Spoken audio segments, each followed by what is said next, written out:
Ka vite ku nuk do dhe asgjë, ku nuk do dhe asgjë e re në jetën e dikujt, por ka dhe ditë që duken si vite. Pra në jetën e njeriu do të ketë disa vite që mund të mos e asgjë, por do të ketë edhe ditë që mund të marrë mësime sa për shumë vite. Kuptojeni këtë thënie, thelbin e kësaj thënie. Kjo ishte tema 1.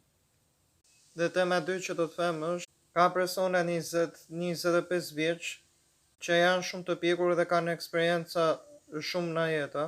Ka dhe njerëz 40-50 vjeç që kanë mendësinë e një fëmije.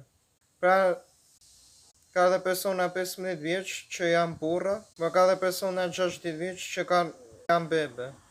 Pra, thelbi i kësaj është, nuk janë vitet që na pjekin ose mosha, por janë eksperiencat e jetës, ndodhit që ne marrim mësime prej tyre dhe rritemi dhe ndryshojmë.